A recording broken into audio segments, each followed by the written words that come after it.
Chalamet. Who sings that song? Timothy Chalamet, the God. Oh, let's keep it that way. Damn, he got you good, bitch. Be a gun. What's up, everyone? Welcome to Betamax. My name is Fidel. Joining me on this episode holiday special is Eddie Oh wait, no, this is the holiday special. and Jose. This is the best of, favorite of, Best of 2025. What? favorite of. Favorite of. Pew, pew, pew. I don't want to touch Yeah, it. sure. I'm tired. Where is it? What's it? That's it. There we go. This is a certified film classic. Gangsta, Brazil. What's up? That's sick, dude. So what's up, guys? This guy. Sorry, I don't know. I'm gonna. Are you good, homie? Yeah, You sure? yeah. I am. Damn. I kind of want to talk about something serious real quick. All right. I want to talk about Rob Serious, Reiner. Podcast. What? What? Go ahead. I want to talk about how much I love Eddie. Fucking bitch. No, I want to talk about Rob Reiner, Rob Reiner. Who's that? the director. I'm just kidding. Oh, I was about to say, damn, for real? Stand By Me, Misery, Yeah. Spinal Tap. um, Princess Bride. Princess Bride. I knew he was a director, but I had no idea how many movies of his I've seen, and I was like, oh shit. Or even movies that he directed. I had no idea. Like, I had no idea he was the one that did Princess Bride or Misery. Yeah, me either. I was like, what the fuck? I knew he did Stand By Me, but and I just knew him like as an actor in movies, Mm-hmm. but I didn't really know that he was that much of a like prestigious director, I guess. Yeah, yeah. Like, kind of embedded himself into the industry in a way where he's like, you know, part of those big conversations. Yeah. And I knew he was also like really involved in like activism and shit. Yeah. But I had no idea like that he had that many movies under his belt. Yeah, I mean, it was always a face that I recognized, but not like yeah, by name. definitely.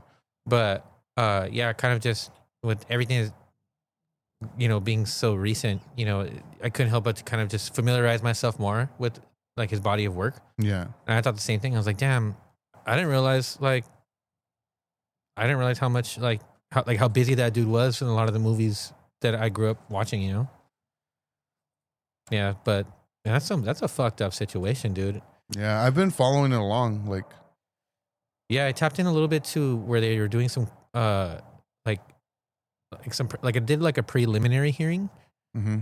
and it was like super short, and they had him like behind like this glass the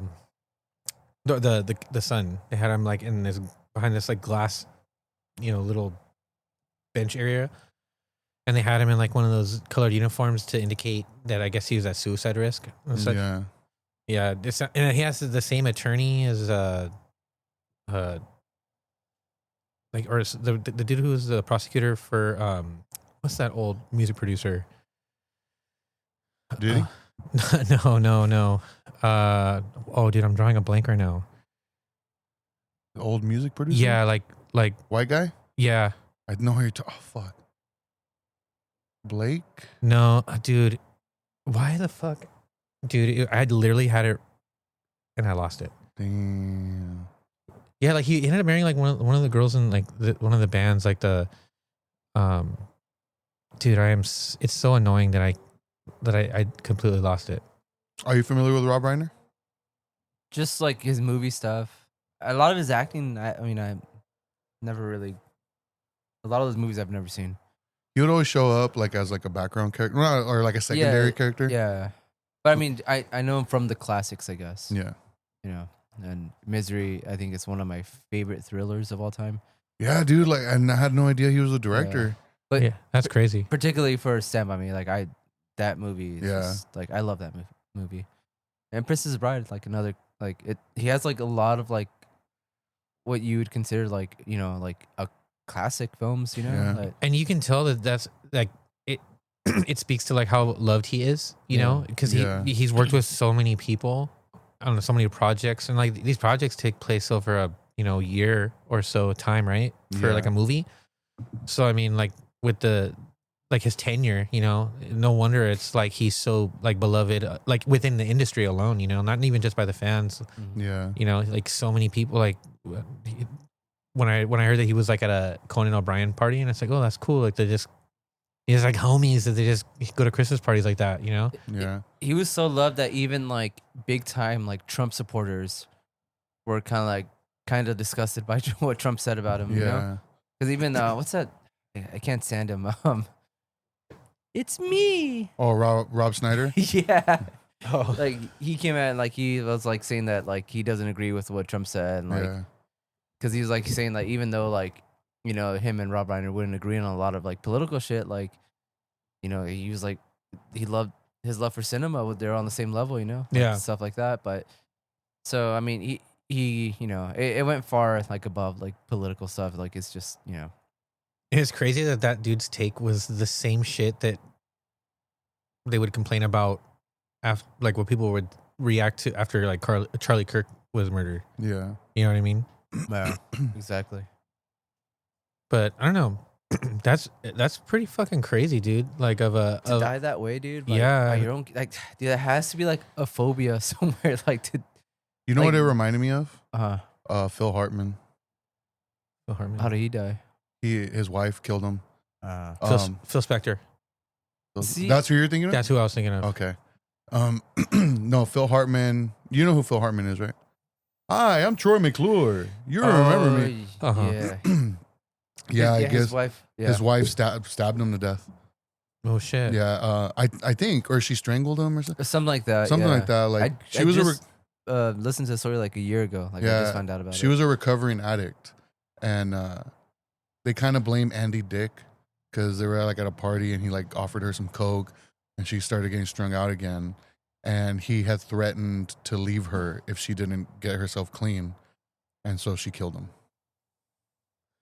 Yikes. Yeah, I know. Like I was talking to my coworkers about that. Like, imagine raising a kid and they kill you. Like, that's what's up. I'm looking at Emily like, Mm. hmm. Mm. She's all, what's up? I'm like, hey. No, but I've been reading, like, I guess they have had a lot of issues with him, like trying to help him, and it's just like can't really help somebody who's not trying to help themselves, Yeah. which sucks to say, but I guess they had like a big fucking argument at Conan O'Brien's Christmas party, Yeah. and today I was reading like people upset apparently because Conan refused or was telling people not to call 911 because I guess the fight that they had at the party was like pretty like big and loud, Yeah. and to the point where people wanted to call the police, but he was like, no, don't. And so people are kind of getting mad at Conan right now. And then I guess Nick, the son, had like some sort of spat with Bill Hader. Oh yeah, I heard something about that. I read about it. Apparently, what it was Bill Hader was in the middle of a conversation with somebody, and Nick tried to like talk to him and like kind of get in the middle of like kind of interrupt him basically. And he told him like, "Hey, like I'm having a private conversation. Like, can you wait or like not right now, something like that." And Nick got mad. So that's the whole thing. Mm. But I don't know. I feel like I don't want to hear any more details about the party because that's what basically all that's coming out right now. It's like, okay, like, yeah, they had a fight at the party, but like, I don't know. It's just, I mean, I guess the information would be relevant, as per like investigation, but that's crazy that people would, kind of, pop off on Conan like that, Yeah. because I mean, who's to say, like, because that to me sounds like he's the host, right? yeah, So maybe so he knows them well enough to invite him to his home for the holidays, right? So I'm sure he's aware of the relationship dynamic that he has with his parents. So I imagine he was just like, okay, to like not escalate the situation, Yeah. like not involve the police and make it like a bigger thing or whatever. Like I wouldn't imagine anybody in that situation thinking that the next phase of that argument could have transpired Yeah. into a murder. No, Yeah. I You mean, know? that immediately. That's what I thought. Immediately, dude. I'm like, yeah, I feel bad for the daughter, dude. Yeah, she's the one that found him. Yeah. Anytime I hear like true crime stuff that has to do with like a homicide, Where it's like the parents find the kid, or the yeah, opposite. or something like I- that. Like I can't help but to just feel such deep empathy with like that moment that person must feel, like discovering that, like mortified and you Yeah. know like shocked and sad at the same time. Because I mean, I'm sure that's both gruesome and depressing at the same time. Yeah. You know? yeah, Yeah, it was surprising. I was like, what the fuck? I'm like, it seemed fake. Yeah. Almost like a movie.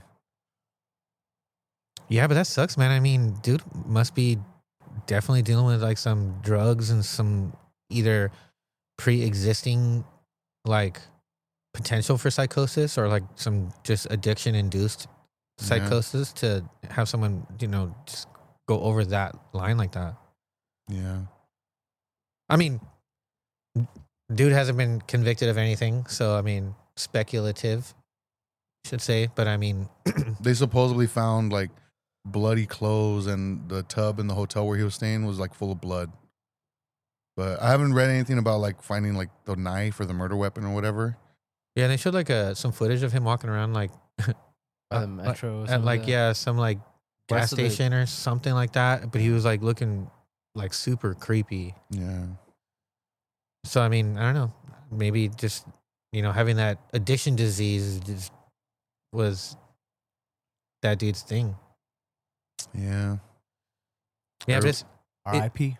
I know, man. For real. And both Rob and his wife. Mm-hmm. Yeah. That's I feel like he's definitely overcasting everything just because, Well, I mean that I mean, yeah, it's understandable. unless like she was out in the forefront, you know what I mean? Then it would be Yeah. easy for someone to like call her out by name as such. Yeah. Michelle. Yeah, you know. Yeah. But being, I guess, more private, it's easier to kind of like have him cast that shadow, I suppose, in the grand scheme of things. Yeah. Well, have you seen When Harry Met Sally? Yeah. Oh, this one was such a long time. Yeah, it's been a while for me too, but I did like in all this happening, I was reading a lot about him. And I guess the original ending for When Harry Met Sally was like they weren't going to end up together. Uh huh. That's what his original, like what he originally wrote for that movie. But in the process of filming the movie and like making the movie, essentially, he met Michelle, his wife. And because the relationship was new and it was developing, it like inspired him to change the ending to When Harry Met Sally, where they end up together. Oh man, that's sweet. Yeah. So, and I remember I saw this video clip of him talking about it. He's like, yeah, so you could thank her for the ending of that movie that everybody loved so much. Because that's Damn. not the original ending I had wanted. Like, I decided to change it because of like my relationship with her. Damn, that's sick. Yeah. Do you recall what what was her position? Like, was she an actress or like was she just I like don't- like a crew that- member or something? That I'm not sure. Oh, okay. Yeah, that I'm not sure. But Because I mean, like, I feel like a lot of times you hear about like actors or directors like, you know, developing like some sort of relationship through working on something together. You don't always hear like with like an actor or director with like a member of the crew. I don't know. It's Yeah. kind of cool. Seems kind of like I don't think she worked on the movie. no. No. It's just like he had met her while he was making that. movie. Oh, From my understanding. Oh, okay. I understood it as like while they were working. Oh, no.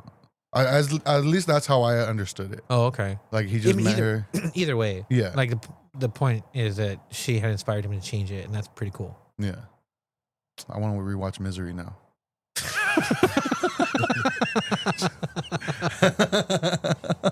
Damn. Try and get my ankles broke. I was gonna say that was a sick crossover, dude.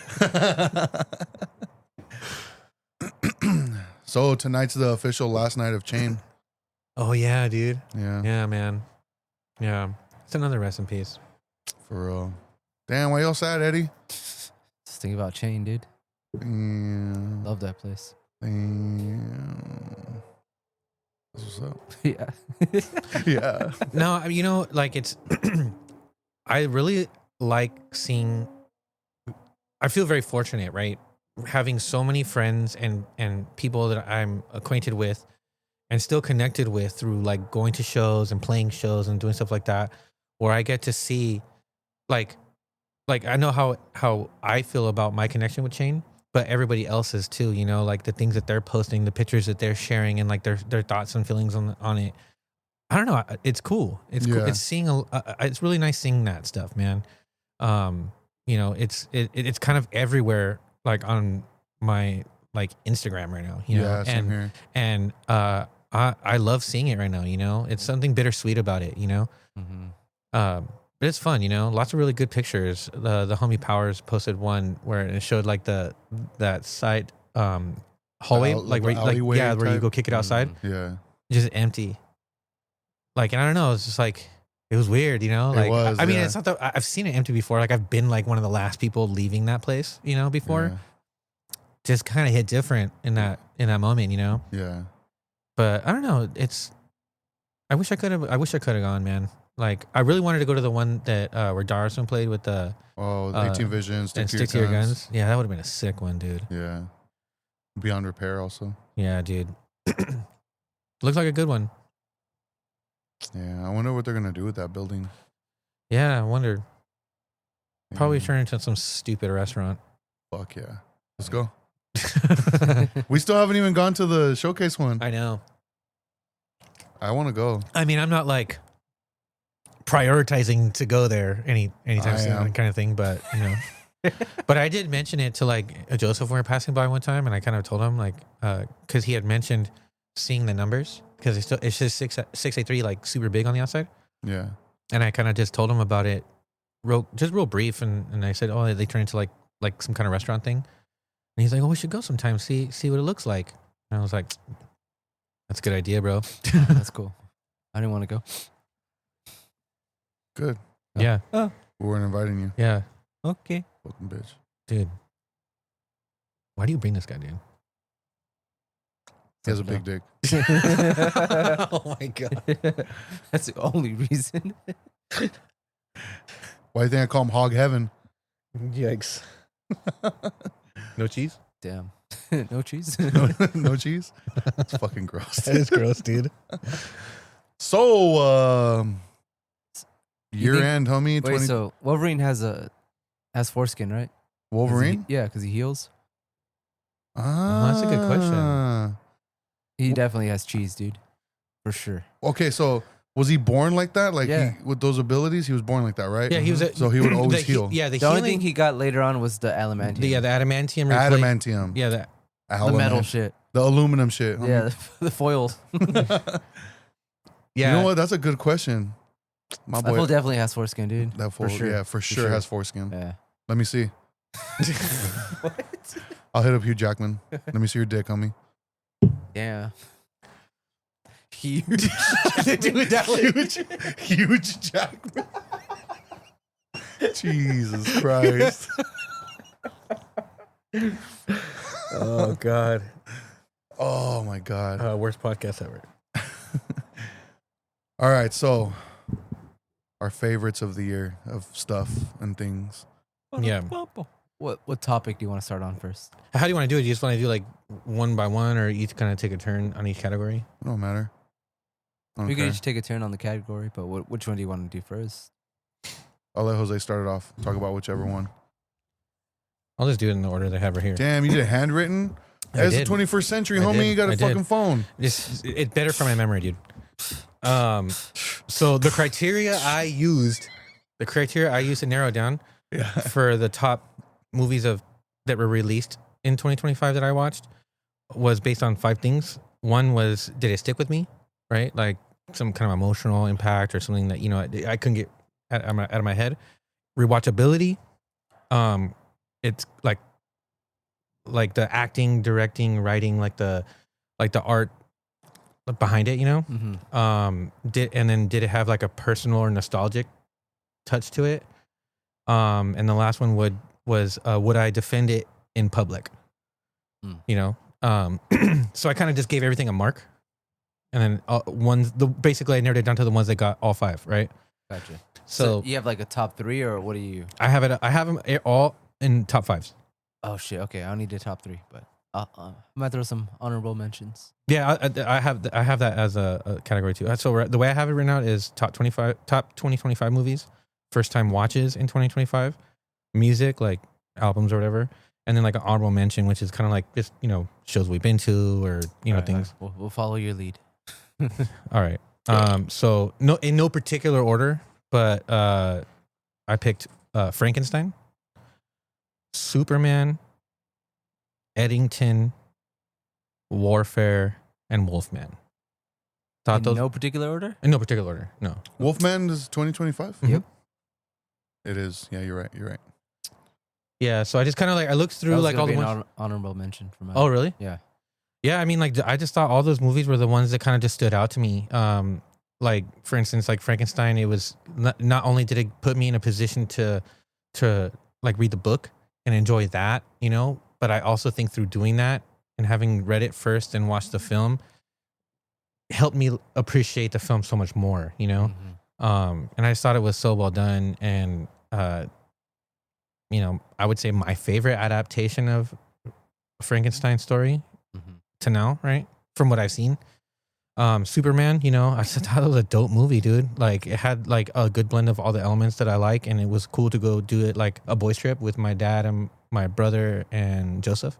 Glad. Yeah, so it was cool, and then we've watched it a few times since then, and then obviously we recently talked about Eddington. I mean, like it's hard not to remember a movie that invokes like that baseline anxiety level like throughout most of it. Like there's pockets of where you're kind of able to take a breath, Mhm. but then you're like holding it for the majority of the movie, which I thought made it like fun, Obviously Warfare. I mean, I thought that one kicked ass. If I had to pick like a number one, that would probably be my number one. Warfare, and then Wolfman, just because I thought that thing was that was a really dynamic film. It had a really good blend of different, like things that I like, and just the thing that stuck with me the most of that movie was the element of the transformation that the dad was going through, becoming a werewolf, and like how fucking crazy that was, the way that they spun that being the scary part of that horror film, I thought was dope, so but yeah, those are the ones that I saw in 2025 that stood out the most to me. I don't know if I've missed any of them, but I'm pretty sure that the way I narrowed it down, it wouldn't have changed otherwise. So, yeah, that's pretty much what I had. Are you gonna get Letterboxd? I have Letterboxd. It's just like I just realized that after I watch something, I just need to like immediately like just get in, open up the app, and then do my thing, just because it will help me for stuff like this, So, Yeah, because when I was like trying to think of like movies I watched this year that came out this year, because I couldn't narrow it down in my head. So luckily I do log everything I watch. And I was like, what the fuck? I only watched like 74 movies this year. It seemed like a low number. yeah, And I started thinking, I was like, oh, like, I mean, I guess that does make sense because I hardly went to the theater and I usually just put on a show and binge that shit. mm-hmm. So that does make sense. But the ones I chose, damn, it's just not, okay. So yeah, I should have just handwritten down. Damn, why are you trying to cheat, homie? I have also no particular order except for my number one.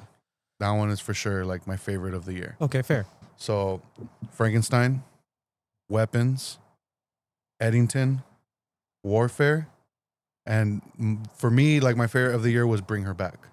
Okay. The fuck was that, dude? And like I didn't like get deep into it the way you did, like as far as like the criteria that you used. It was just more like these are the movies that I loved of the year. But Bring Her Back, that movie was just so like visceral, just so like so intense and so well made that it has to be my number one. Like there's just something about it that has that rewatchability for me, I guess. Because I've seen it a couple times already, and each time there's still those scenes that I'm just, like make me cringe, not or like wince, like Yeah. just like oh fuck, and I don't know, I like that feeling. Yeah. I mean, because it's not real. But Yeah. like Really it quickly, kind of dude, puts you there in a second. You know. I hate how like you can't say cringe, even though that is the word you're looking for. Yeah, but that is the because word. of how we use it now, Yeah, like people think differently when you say that. yeah, they say it like in a negative, Because like I cringed the same way to the exact same scene you're thinking of. Dude. Yeah. I was like, oh my god, like, yeah, and I can usually tolerate shit like that, but yeah. yeah. It's just how like realistic he And- made that scene. People don't portray kid violence Yeah, no, they like, don't. in movies like that. I mean, it's a slippery slope. You know what I Yeah. mean? But like, there's ways that you can get away with doing it where it doesn't seem like it's done in a creepy way. Like one of the like I've mentioned before, the things that stands out to me, like in Nosferatu, it's like a throwaway scene, right? Mhm. But like it's like they open the door and you just see him, like one of the little girls is on the floor already, Yeah. and he just drained one of them and dropped her, like her just like dead body, you know, and it happens like in an instant. But you're like, oh fuck, you know, like they did that, you know. It's shocking, but That's you what I know. love about Rambo 4, dude. Those war scenes, dude. No, I'm serious, dude. When they're fucking flipping those kids, throwing them in the fire, like Damn, I mean, it's brutal, dude. And I'm Damn. like, this is a Rocky movie, and like this shit has balls, dude. So Like, is your favorite part of any Star Wars movie when Master Skywalker, no? there's too many of If them. it showed it happening, yeah, it would be. What do we do? Damn. Phantom Menace? No, but like going back to bring her back, like, yeah, it's gruesome and it has like those shocking scenes, but it's such a well told story on like dealing with grief and like the lengths people Yeah. go to like try to heal that pain that they're feeling. yeah, or like it kind of like that concept of like being so far left you become right, you know? Yeah. But like your grief becomes like so, I don't know what would be the proper word, but like it ends up just becoming It's all consuming. yeah, like and like into like an evil situation. Yeah. Yeah. Yeah, that's pretty fucked up. But I do honorable mention to Sinners because I thought Sinners was really cool. Yeah, that would be one that I would want to throw out there as an honorable mention in that list for sure, dude. Just Yeah. because that was a cool movie. That was a cool fucking movie, dude. Yeah. That was a cool movie. That is definitely one I want to own. All right. What you got, Eddie? Honorable mentions were the Wolfman, Mm-hmm. not the Wolfman, but Wolfman, Wolfman, and Warfare. I thought those All right, movies next were dope. category. No, my top movie was Weapons. Hell yeah. Yeah. I fucking loved it, dude. Like I thought it was a perfect fucking A+ movie to me. Like I would not change anything about it. Yeah. And it's rare for me to find a film like that. Mm. And I mean, we've digested it already, but yeah, great fucking movie. Like I can't believe that she came out in theaters, dude, because it's like Yeah. it's so fucking good, but it's also bonkers. yeah, it's like a B movie that just Yes. with like a better script Yeah. and more money. That's a good way to put it, dude. Because Yeah. it even has like this aura about it that gives it like an old school Yeah. feel, like especially in a lot of the wide shots, especially like in front of like that the main house. Yeah. You know, like it very reminiscent of like the front shots of like like in not Friday 13th, Nightmare on Elm Street or in Halloween. You know. Yeah. Yeah, and just like and you know, piggybacking on that, it's like the long shots too, where it's just not like it's fast paced, but it's not like the cuts aren't like in your face, you know, like it lingers on shots for a while. Yeah. and I love that. You know, before you move on, Mhm. speaking on weapons, there was something I saw recently that somebody talking about the movie that they pointed out that I was like, holy shit, like I didn't even realize that. Specifically the scene when the cop punches the junkie. Uh-huh. So from the cop's perspective, Mhm. he's like calm. He's like, all right, hey, look, I'm gonna let you go. I don't want to see you around here again. Like it's like a calm interaction almost. Yeah. But when it shows the junkie's perspective, he's like, I don't want to fucking see you around here. Like it's different. Yeah. Mm. I didn't notice that at first. And like they played both clips. They played the clip in the video I was watching, and I was like, holy shit. Oh, that's cool. Yeah, so, like, like, I it play- did it not plays even with- realize that. So it plays with narratives low key. Yeah. So I was like, holy fuck. It Damn. made me want to rewatch the movie to see if I can notice it In anywhere else. in other like Yeah. double scenes. Yeah. Yeah. Interesting. My second film was Bring Her Back. Hell yeah. Fucking amazing, The dude. cheerleader one, right? Yeah. Bring it on. I mean, for everything you said, dude, like that movie is just, it's fucking brutal. It's dark, but it's also a beautiful film. Dude. Yeah. Yeah, and it just, like, how far would you go to save or bring the person you love back? Yeah. You know? And my third pick was 28 Years Later. Oh yeah. 'Cause I loved it, dude. I thought I had some minor issues with it, but overall, I loved it.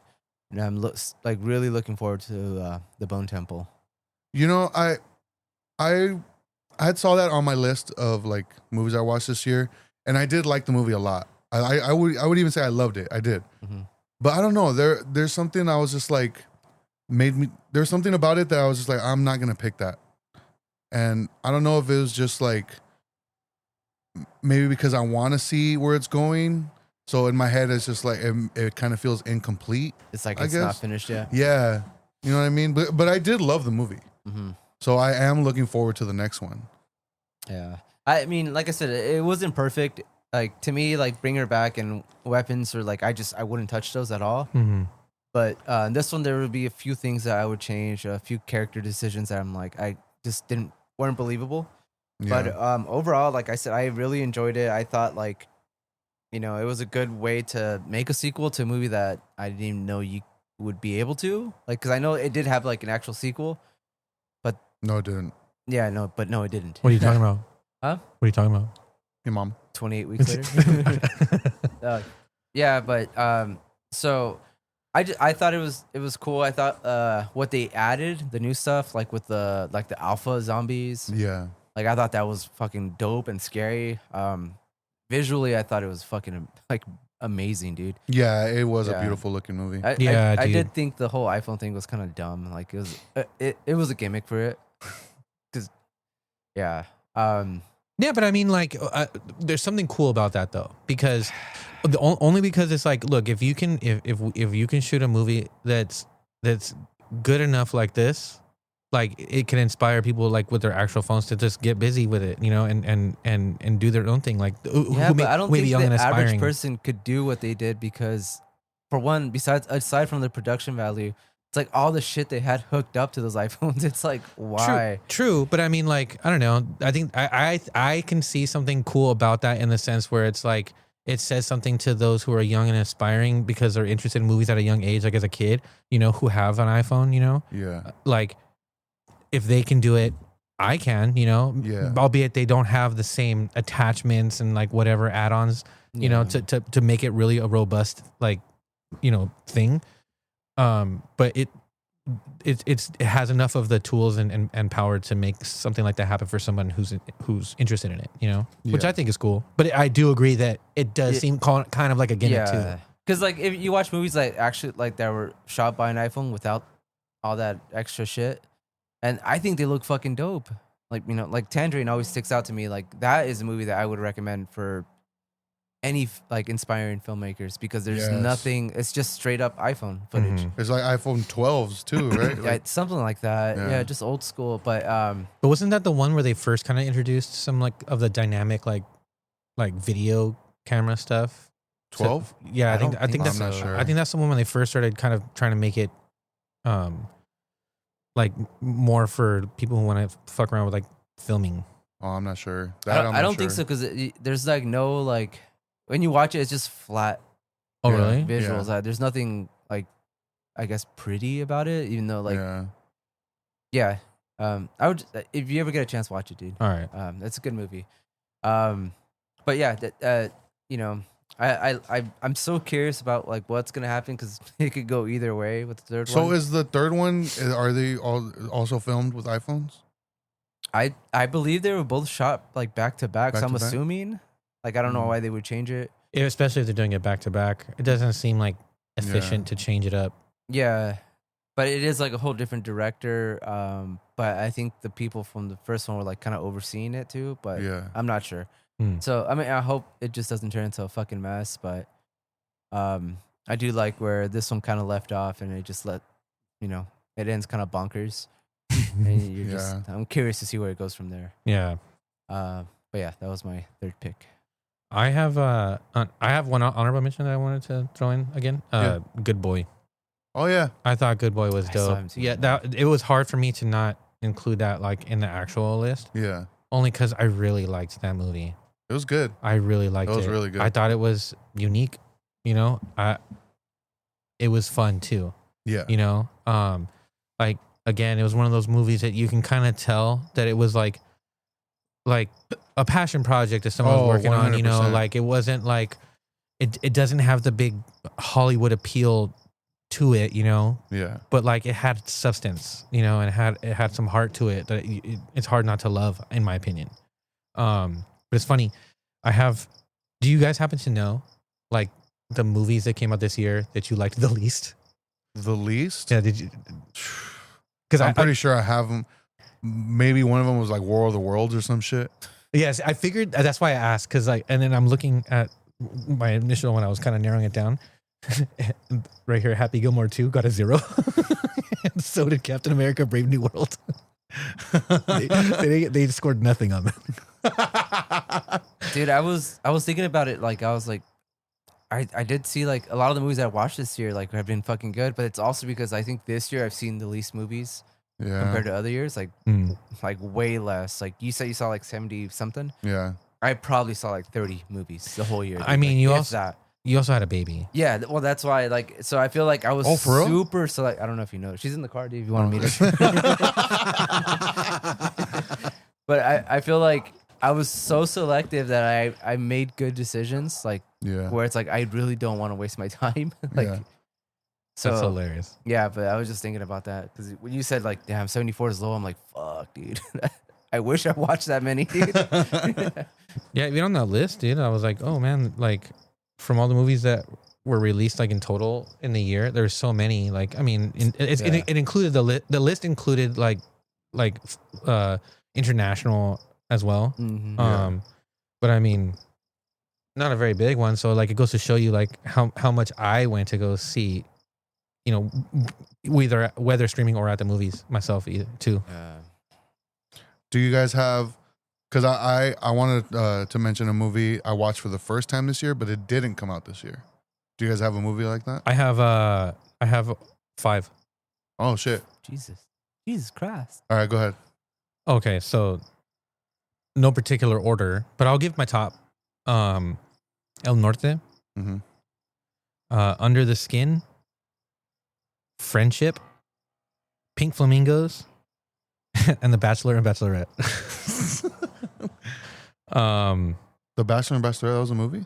No, this is like the show. Oh, I I see. because I was trying to think about something that kind of would stand out enough to me to make it on that list, Yeah. and only because like I just find it so hilarious, you know, and like it's just fun watching it with Alexis.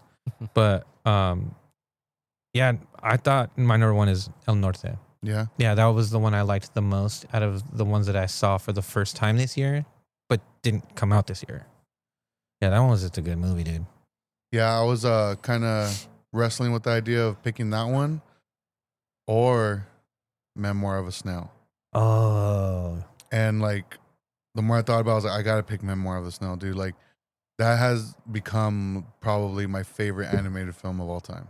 yeah, Yeah. that's dope. It's such a good movie. It's I watched it again with Anna, and it still got to me, dude. Like the emotional beat still got me. I was like, fuck, dude. Like even though I knew it was coming, like Mhm.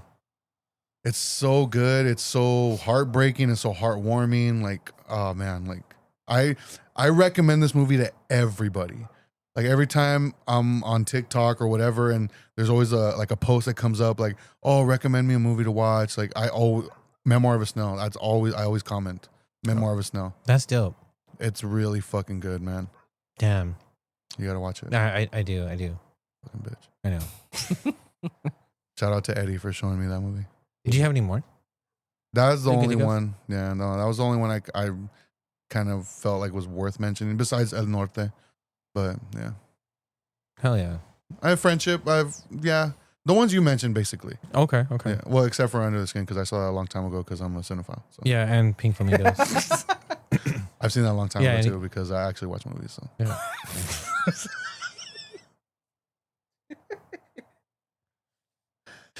my bad, homie. Bitch. Did you have any other ones though that you wanted to mention? Nah, those are the ones that really like kind of popped out to me. It was. I feel like this was the one that was kind of hardest to think about because it was hard for me to like without having anything logged in Letterboxd Yeah. To think Like- back. to try and research what the fuck, you know. So I just kind of went with just what jumped out at me right away. Because I figured like if it's something that you really enjoyed, you would have thought about it. Right? Exactly. What's So up in like your head? yeah, those were the ones that I had come up with. What about you, Eddie? Do you have one? Man, I don't know. Like on the spot, dude, the only movie I can think of that I fucking loved was that movie Inside. Mm. Inside? That French movie where the girl's like a lady's trying to kill a pregnant lady's baby. And the whole place takes Oh. place in a house. Yeah, The whole yeah. thing.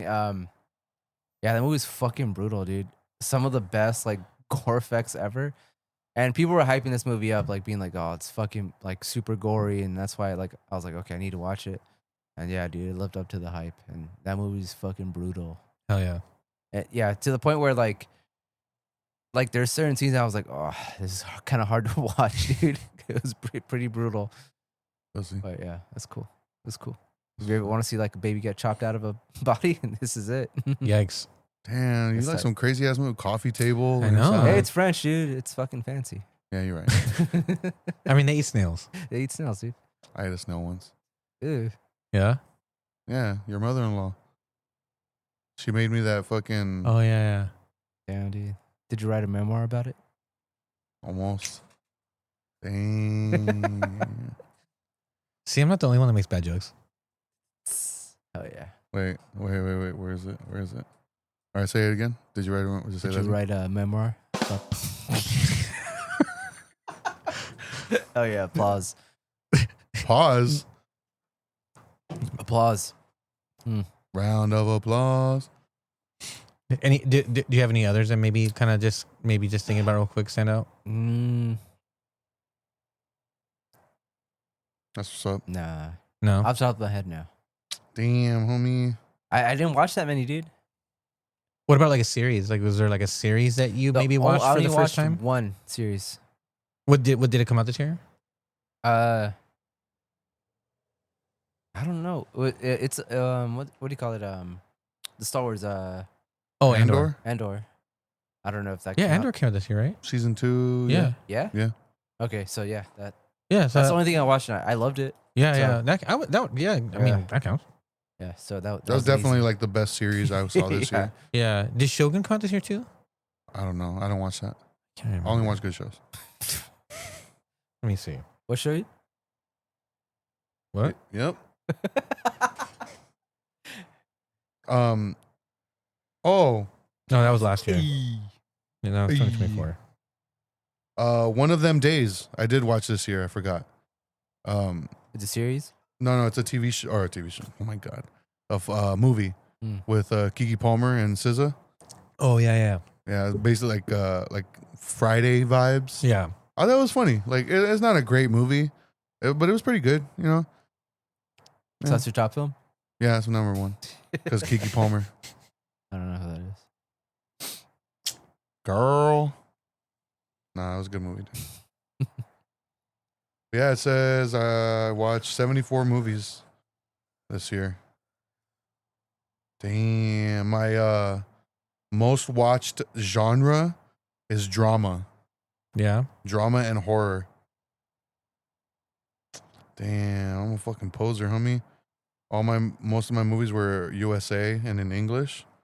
I'm not a Damn. cinephile. I'm a fucking poser. Yeah. Fuck you, Eddie.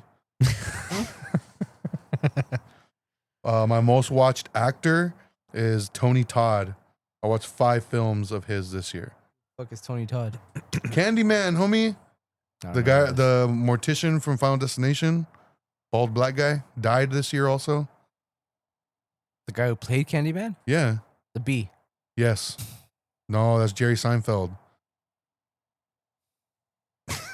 You like jazz? Oh my god. But yeah, that was movie stuff. All right. Next genre Next category. category. Music. Music. So I This one was hard, dude. I just did albums. So for 2025, the ones I have, Turnstile, Never Enough. Mhm. Aesop Rocks. I heard it's a mess there too. Mob Deep's Infinite. Mm-hmm. Skinhead. It's a Beautiful Day. What a Wonderful Day. Mm-hmm. And the homie Justin's band Creation, their demo.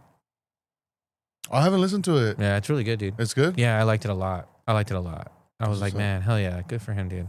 That's what's up. Yeah, it was sick. It's hard not to pick Turnstile as the number one, dude. Like, That's your number one. yeah, it's hard not to pick that one, dude. It's just good, you know. What was your favorite song off that album? I chose a release, and then I chose like my favorite song off of there. Okay. I did that for the Aesop Rock one, not for Turnstile. Off the top of your head, do you know your favorite Turnstile? I think a Birds. That's like the one that's like faster. Mm-hmm. Yeah, I like that. I liked that one. It's just hard to pick a good one, dude. That album's like really good. Mine is that like the Pink Flamingos one. Damn, Flock of do you think Seagulls about one? buttholes or Oh, what? Seeing Stars. I'm seeing stars again. Oh, dude, that's so good. Such a good song.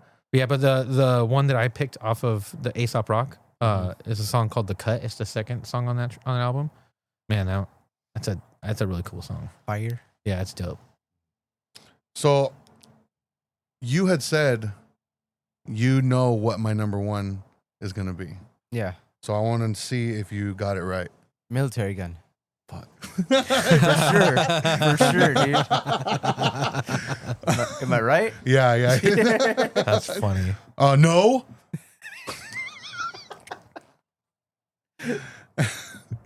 Dude, I fucking loved that album. Like, I listened to it so much since it dropped. That's dope.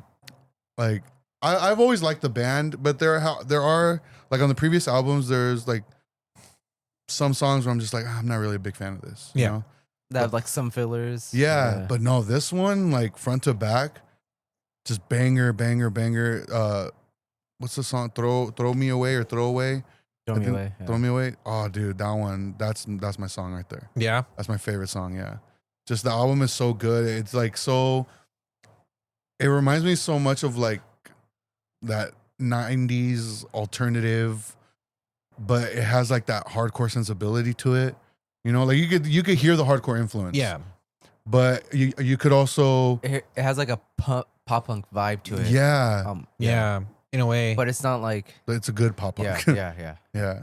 No, I just fucking loved the album, dude. And it's cool because it's one of those bands where you can really see like the way that they are evolving Mhm. when they release something, you know? Yeah. Like it's like every drop that they have, it's like, oh man, this is their best one. And then they like this one just tops it, you know? But yeah, so that is my number one. Mhm. And the only other one that is like a definitive, like in an order, would be my number two, which I'm not gonna say yet. So the other ones are Japanese Breakfast for Melancholy Brunettes. Are you guys a fan of Japanese Breakfast at all? I mean, I'm just not familiar like that. I mean, Yeah, I'm sure same. I'm sure like I've heard like something, Yeah, but may not know that it was them. it's very like indie pop, like I kind Al- of figured. It sounds almost like Rilo Kiley, like Jenny Lewis type shit. Okay. But the latest album from them is really good, but very like pop leaning. Mm.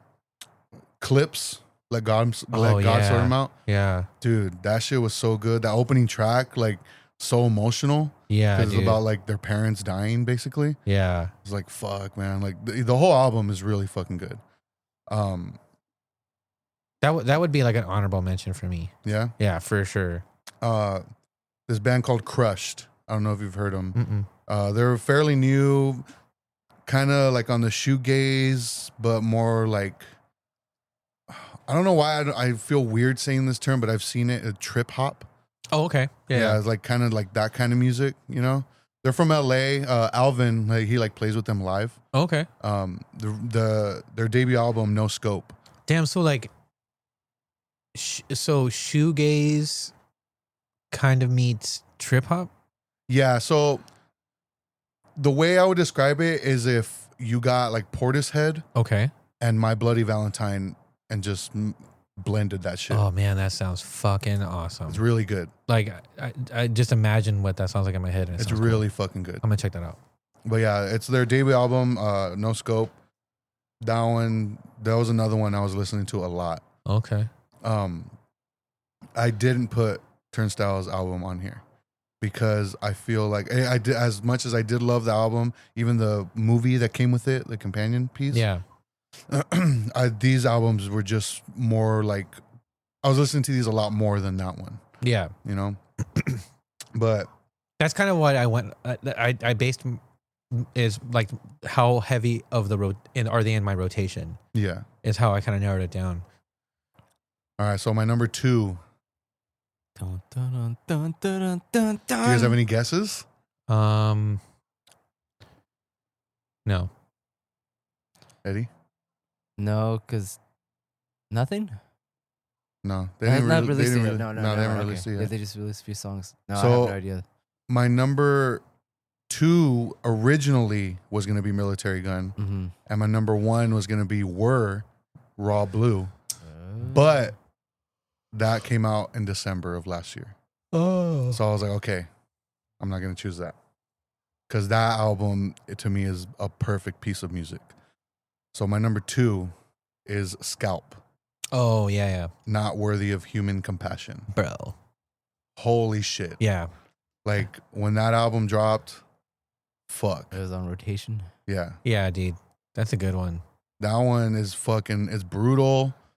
It's angry. Yeah. Like, I don't know, dude. That, I need to listen to it again, dude, because I heard it like once or twice, and I don't, for whatever reason, I need to listen to it again. it's so fucking good, dude. It felt good because like hearing it because last year is when Nails dropped their newest album, Yeah. and it's kind of like it had been a year since like that, and it's like, man, I was craving like the next something like that, you know, and then this kind of satisfied that. Like that's how I felt from that one. Yeah. And it's like, hell yeah, dude. Like I feel like it's good to have something like that badass and brutal at least once a year, man, from somebody.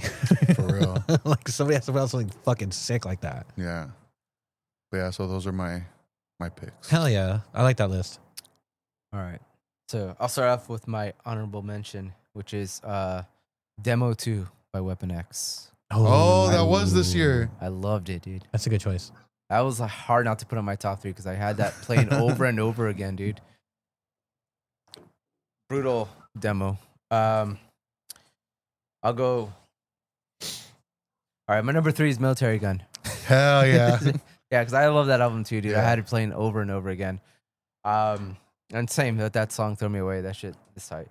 My second album is "Crisis Kid" by Corbin.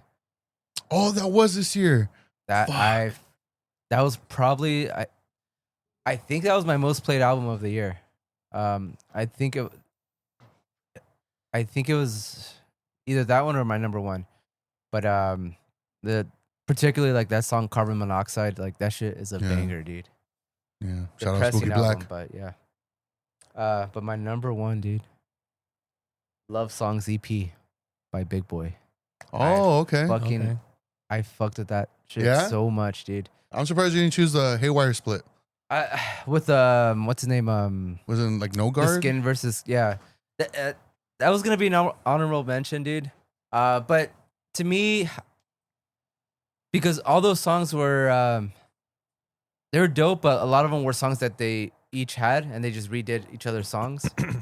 So I was like, I don't know if that counts. Oh, but kind of like how like that one split that Rancid and NoFX did, where they just did each other's song. Like that's it's cool. yeah, I think that's cool. Yeah, I like when bands do that. Title It's Fight cool. and Touche Amore did that too. Yeah, yeah. Oh yeah, dude, Yeah. that's Yeah. sick. I think that's dope. But that's the only reason I was like, I don't know if I should include it. But dude, that Big Boy Yeah, EP, dude. that one. Yeah. What do you call it? That's a dope honorable mention though, for sure. Because I think that would count. Because I mean, Yeah, yeah. But yeah, it's quick. It's like 5 songs, but it reminds me if like Cold World and Guns Up had a child, because Yeah. it has that like that hip hop like vibe to Yeah. it, but it's fucking heavy and Yeah. so catchy. Like all their songs are songs that you could just fucking chant to, every Yeah. single one of them. And then they have that Life of Agony cover, dude, at the very end. That shit is haunting and beautiful, dude. I love that. I played that song so much, dude. But yeah, that album is fucking fire, dude. Do you think if I put a Big Boy song, we'd get a copyright strike? possibly. If not, I would say the runner-up would be maybe something from what, Crushed. I don't know, because they're kind of like I forgot the name of the label that they're on, but Oh, okay. I'll think one. I'll try to include one of the songs off one of the albums we talked about to end the episode. So, but yeah, that big. Wow, damn, Or, yeah, or I forgot about or that. do one of Justin's from Creation. Nah. Because I imagine that would be like Yeah, no, like that one low- will for sure yeah, not low hanging get- fruit for that one. Yeah, Yeah. I gotta listen to it though. Oh, I dude, have been meaning to. straight up, dude. Like I mean, I feel like this is like something that everybody says, but like I'm picky with my death metal, dude. You know. Yeah. And there's certain things that I like to hear in it. And when I heard that, I was like, dude, this is badass. I really liked it, you know? And it's done well, you know, like it's got everything you want from like a dope ass, like kind of like traditional, like death metal, like American style death metal, Yeah. you know? It's awesome, dude. You know, they did it. I'm happy for him, dude. It's like, hell yeah. I like singing in a band like that, you know? It's dope. That's what's up. That's what's up. So yeah, Big Boy, that was your. Yeah, dude. It just reminds me of like old school, like hardcore, but it's super catchy, dude. I'm a sucker for like that hip hop. Yeah, it's something you could just Hardcore. like vibe to, dude. Like, Yeah, because I mean, like like there's a- if there's a- somebody that isn't familiar with hardcore, like this is like the type of shit I would show them. 'Cause, Yeah. like it's accessible, but like it's still like it has that like that basic recipe with like their twist on it, but it works, dude. It's just a classic sound, dude. Can you dance to it? And what I mean by that is like, I've been trying to work on a playlist of music, specifically hardcore, of like groovy, basic, like because I've been listening to a lot of Trapped Under Ice, mhm. and you know how like it's kind of bouncy, Yeah. especially like Pleased to Meet You, Mm-hmm. like that's what I mean by like, can you dance it? Can you just be like, oh shit, like Yeah, I mean, it even has parts where it's just like the drums are just do do ka do do do ka, you know, like yeah, Yeah, I mean, like kind of like even in the last two Turnstile albums, like you see some of like that where you're kind of like, man, like you're compelled to move yeah, to the music, but like not necessarily but, hardcore dance, yeah, but like spin kicking and circle pitting is kind of not like the move, you know? like it almost like it evokes that feeling of listening to hip hop, and you're just kind of like, oh shit, like yeah, like you know what I mean? the head bob, yeah. this is that album, dude. Yeah, Like I like shit like that. Yeah, this album, like I loved it, dude. that's what's I up. love songs. That's what's up. You know what? Fuck it, I'm gonna use one of the songs. Yeah. Send me your favorite, Damn. All right. and I'll use that one. Fuck you, Spotify. It's just a picture of my dick. Okay, what the fuck? This is my favorite. I'll end the episode. Oops. I'll end this episode with a picture of Eddie's dick. Hell yeah. You guys Tell are me what welcome. it sounds like. sounds like cheese. Oh, What the fuck? What does cheese sound like? You know where cheese is from? Oh my god, dude. Exactly. My boy gets me. It sucks because you don't have the headphones, dude. It sounds nasty. It sounds disgusting. He's still going, dude. Yeah, dude. I hate it. All right. Next All right, anyways. category. So, what happened? I missed it. oh man. So this last like category. I label it as honorable mention, but it's just like a list of like just different like things from like the year, you know.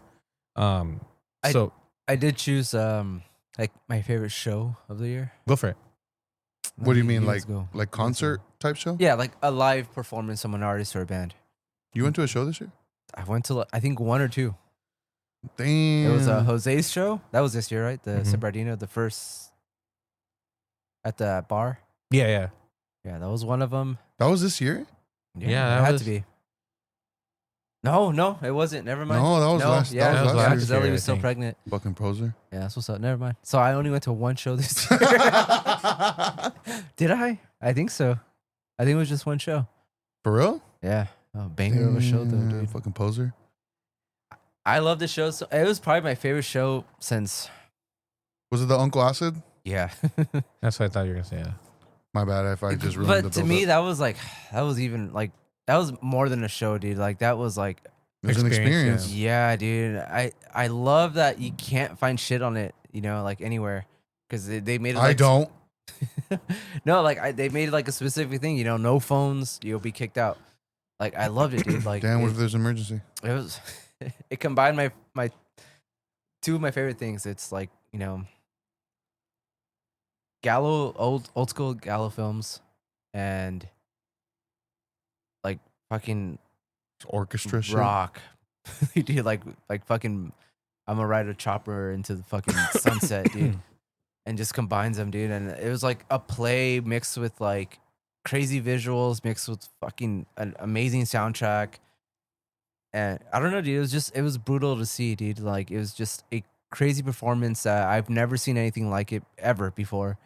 And I hope they do something like that again, or they said it's gonna be the only time they're gonna do this kind of tour, but you know, bands always say shit like that, and then like a couple years down the line they'll do something else. Yeah. Because they need money and shit. Yeah, like hey, let's do that again. So Yeah, look at Jawbreaker.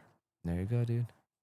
Yeah, so that was like, that was the only show, but that was also like, I'm pretty sure if I went to other shows, like that still would have been my top, because like I just loved it. Do you have any other like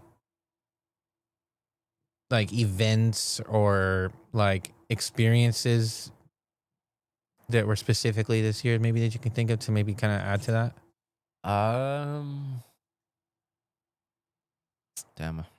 I got a question for you. What? How was what was your mindset and like how were you feeling during Emily's first birthday party? Her first birthday. I think just being the host and being like in charge of everything, like, you know, because Be a I little mean, we had stressful. help, but it wasn't a lot. Like, and it's always, being the host of anything, you're always gonna try to like, you always gonna overthink everything. So it wasn't anywhere near as stressful as a baby shower. That shit sucked, dude. I hated it. But no, like it was a lot more chill. And, you know, I got to sit down and just, you know, experience things. Like, it wasn't like the baby shower where I was kind of running around, like, you know, just not knowing what the fuck I'm doing. Yeah, not having a chance to enjoy yourself. Yeah. And this one was a little more, like, laid back. You know, like, I wasn't as, like, oh, man, I got to do this now or that. So, yeah, I think the most hectic thing about it was just setting up and just finding the time, because that shit takes forever, dude. But it was, like, I don't know, dude. It was cool seeing friends, you know, friends I haven't seen in a while. And this was like a lot smaller than the baby shower, so it was just like, it was, you know, a little more intimate. It was nicer, and yeah, it was just cool. Like a lot of friends were meeting Emily for the first time, and Me. she's in the car right now, dude. Go say hi. Yeah, it was just cool, because like, I mean, knowing that she's never gonna remember this, like, you know, unless she looks Yeah. back at pictures or something. Yeah. It's definitely like a more of like us type of thing. But I'm also the type of guy, dude. Like I would have like I did this because it's her first birthday, and like I still had a lot of friends that haven't met her. Definitely for next year, like I'd rather invest all that money we spent on this, which was a lot, like just to go out and do something, you know. Mhm. Yeah, but just be like a family thing, like, Yeah. you know, just me, Ellie, and Emily, and Fidel. yeah, Fidel. Hmm. Fuck. You can leave him in the car. He always does. Windows up, Window fuck, dude. Heater on. heater on, Damn. no water. Was my least favorite album. Oh, it's like Spun when they have that girl tied up, and he's like, "I want this Oh album my for you," and it God. starts skipping, dude. It's all Ah. the music's all black. Have you ever seen that movie? Spun? Spun. Which one is that? Jason Schwartzman, Brittany Murphy, John Leguizamo. One? Yeah. Dude, yeah, like when he has a girl, like he ties her up and her Yeah. and he slams the doors all Dude, Oh my god. Damn, I forgot about that movie. Damn, I love that movie. that movie's crazy, dude. That movie is fucking crazy. But yeah, I enjoyed it. Yeah, definitely next year though. I do want to like actually go out and do something. You know, parties aren't really my thing, dude. Like I'm not, especially if I'm the host of them. Like yeah, and I feel like the older I get, like the least I want to be at parties. How Like, tired were you afterwards? Like at the end of it. I was pretty sleepy, dude. Like I was So something funny. You don't have to confirm or deny, what? but like you know how we're all just like kind of just chilling? Yeah, I saw it in your face and Yareli's face. You guys were exhausted, but like everybody was still talking. yeah. Dude. So I was like, I was like, okay, I got to initiate it. I was like, I got to like, all right, I'm going to take off. And once I said that, like, that's when everybody's like, all right, yeah, me too. No, So- I mean, I was tired, but I didn't have to work the next day, so I wasn't like, oh man, I need to get everyone out of here. Oh, so we could have chilled? yeah. Except for Rude. Jose, Mm. he left early. Yeah, I mean, because like it was a Sunday and I have kids that go to school. yeah, we stayed and I watched everybody help clean up. No, but it was chill, man. Like I mean, it felt like old times. So when we'd be at parties, like just hanging out, you know. It was cool seeing Hector and Espy again too. I haven't seen him in a while. Yeah, Yeah, it's been I've never forever. met her before, so that was cool. And she, Hector? Yeah, and Emily got a bunch of cool ass gifts, dude. What do you call it? So, I mean, she got a shitload of cool shit, clothes, boys, a little bit of everything. Boys. Toys. Oh my bad. What the fuck? Nah, sure. Shit, that's what- Beat them up, you know. the fuck? But yeah, that was definitely an experience. I never thought I'd be a fucking host of my own kid's party. So, yeah. But yeah, it was cool, dude.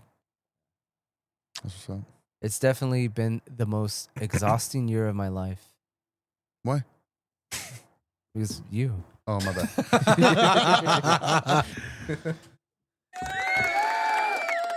Nah, dude, it's been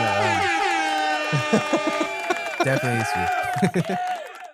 No, it's hard, dude. The first year is fucking hard because like your whole life is just changing, dude. Like That's what's up. you know, I haven't drummed. I haven't watched movies like I used to. I haven't even been like spoiling myself like I used to. I know you don't spoil me I anymore. know. No, and then just the lack of sleep, dude. That's what's up. Working, That's what's it's up. hard, dude. What's up? Yeah. So So 10 out of 10 recommend. 10 out of 10. It's not for the weak, dude. Definitely. I feel like people don't speak about it enough because I don't know. Maybe they feel like some type of way, like they're complaining about it, you know. But I don't know. Like it. I mean, it's the reality, and I mean, everybody's situation is different too. And I mean, like you kind of like it's nuanced.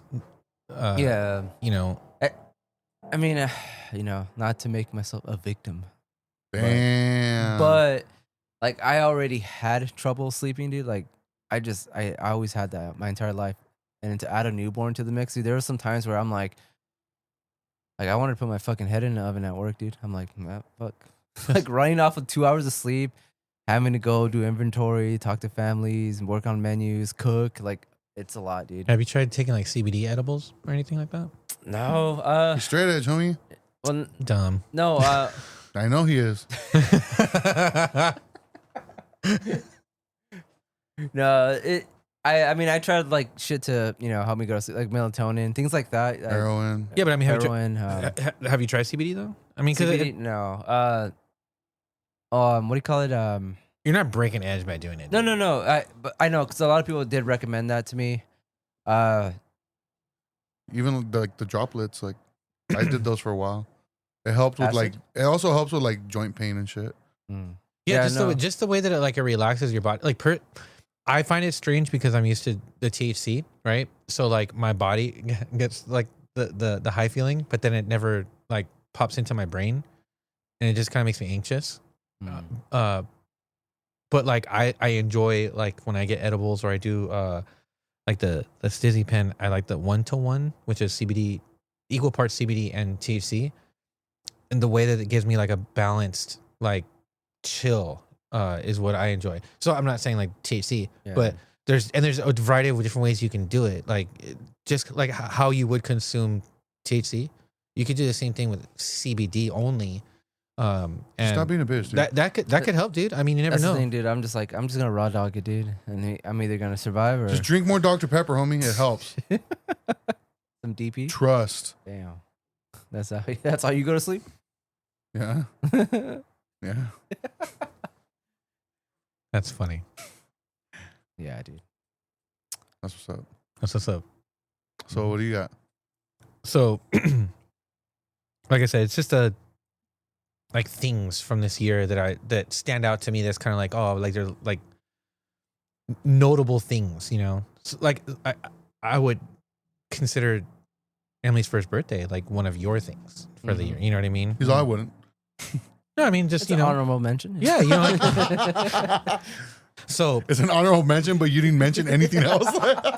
So I got, and again, no particular order on this, but I dropped Wreck Loose in January of this year, you know, and that's something that I still listen to a lot, you know, like it's, you know, music that I'm proud of, and it's stuff that I had been working on for years, dude, you know, like it's like a compilation of some unfinished stuff and some new stuff that I've kind of just been working on for the years, you know. And it was something that was, and it's all songs that were kind of there for me, like while I had like while I was moving around a few different spots, and you know, last few years have just been kind of crazy for a lot of people, you know. So like it gave me like it was my fortress of solitude, if you will, right? And when I was looking back on it, I was like, oh shit, I released that this year, you know, in January. And I don't know, it's kind of, I reflected on it and I was like, yeah, I'm really proud of that, you know. And you released that under Swampfoot, right? Under Swampfoot, yeah. So in Recluse, so it's just like a beat tape, you know. So like I have like that Kobe remix that I did like fucking years ago, dude, you know. You know, that one song that has the sample from Muppets Take Manhattan, and then it's a conversation between Rick Rubin and Andre 3000, you know, like things that just kind of like spoke to me. That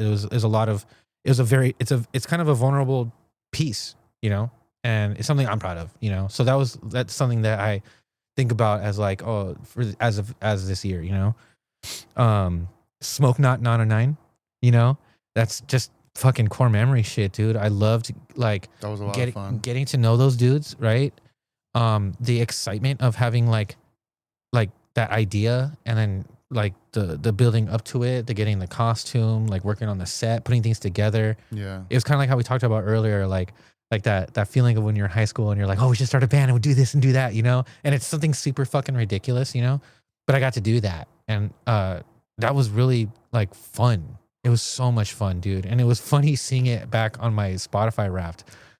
Seeing like all of my top songs were like all the Slipknot songs. Just like, it was me working. What age did you get? I Remember? got like earlier to mid 40s or something like that. I think I got like 44. Did you get an age or? No, because I don't really use Spotify for music. Yeah, so I use it for Apple Music. So the metrics would have been way off for you, huh? Yeah. So I didn't even check, to be honest. Yeah. Like I didn't even check my Spotify. It wouldn't have been fair. Yeah. I got 78, Yeah. Old piece of shit. Yeah. and I think it had a lot to do with Being a bitch. my second biggest genre. Damn. My second biggest genre was spaghetti western. Hell yeah, dude. And it was because I was working on that fucking Western playlist, and I think because I was playing those songs over and over, Yeah. it fucking made me 78 years old, dude. That's sick, dude. It's tight. Fucking bitch. That's cool. That's cool. I like that. But yeah, no, dude, the Smoke Not 909 was just the core memory, dude. You know what I mean? Like, it was hard not to think of that as one of like the highlights of the year, you know. And then learning how to scratch, dude. I started in March, you know. So You don't know how to scratch? I'm scratching right now. I did that shit since I was a baby, dude. But yeah, dude, that's been 9 months, you know, and that's just been fun, man. You know, picking up something new, you know, and engaging in my interests, you know, kind of putting myself in a position to try and level up on my equipment, which is something that like, I don't know, like I deserve to do, you know, but I've just like hadn't done that for myself. So it's been fun, you know, and I'm super proud of like the progress that I'm making, you know, and I'm excited to like continue to learn and do more and to do more shit with it. But so the other one I put is the End Meaningless Noise Fest in June and the Soul Search show right here in Corona. I mean, don't get me wrong, dude. Like, I loved playing those shows, and I like the build up to it, all that stuff. Like, but it's just being at those shows, man, was sick. Yeah. You know, those were some just fucking like a good time. You know, Yeah. like it like I don't know. I don't go to shows all the time, and it had been a long time since I feel like I'd recently, within the last couple years, started going to shows again, you know, and it just kind of felt like those particular shows kind of felt like, man, it was like a picking up where I left off kind of thing, you know. Why do you Yeah. think you stopped? Well, just because like I just got busy, like, you know, like the kids were smaller, you know, and like I just wasn't going, I wouldn't know. like I just wasn't going I don't to have that see problem. shows. Help Yes. me. Like, so I wasn't like, and like Hit 'Em or It Hurts wasn't really like doing anything other than just my brother and I jamming here and there, you know, trying to get something going, you know. So like just life, you know, Yeah. like in a way I kind of like checked out and then checked back in, and then, you know, these particular shows were ones that like I'm proud to say that I was a part of, but like just being like, I couldn't have played either of those shows and I would have been at both of them just because of the nature of those shows, dude, you know. And it was like those were awesome shows, dude. I saw Apartment 213, you know. I played with Apartment 213, you know. I was lack of interest, and with Isaac on guitar again, you know, like, dude, that was freaking awesome, man. Yeah. Chilled with the Kennedy brothers. Yeah, dude, and it set me up for like having them like invite me to cut like a guest vocal on one of their tracks on their upcoming LP, right? Which is, you know, I'm so like grateful for like being involved in that environment and having maintain these connections with people and foster new connections with people that I'm meeting through going to these shows. It's literally like, man, I can't. The thought of like going to a fucking bigger show, like a Bad Bunny concert or something like that, I feel like I would think that it sucks. Like the idea of it, because it's not the same, you know. It's not. It like that level of like community and intimacy, like it's so much more tangible and fun, you know. Like I feel more involved. Like it's not so much of a transaction, you know, and not so much like, you know, I can talk to the people that I you admire. guys are like, you know, on that same level. Yeah. Yeah. And like, even if I'm not even in a band, like you can walk up to the merch table and talk to these fools, you know, and just, it could be a brief conversation, you know. And like, even on the day of the End Meaningless Noise Fest, there was people who were coming up to the table being like, oh, you guys were great. You know, I'm from Texas and I book shows, blah, blah, blah. If you guys are ever, you know, blah, blah, blah, let's exchange information. And it's like, man, I would have never been in that. I would have never have been in that situation, like to where I can connect like that for those types of opportunities had I not been there. So it's hard not to kind of like think about it with like a level of like appreciation. So like, so another like one of those highlights of the year kind of like shows, you know?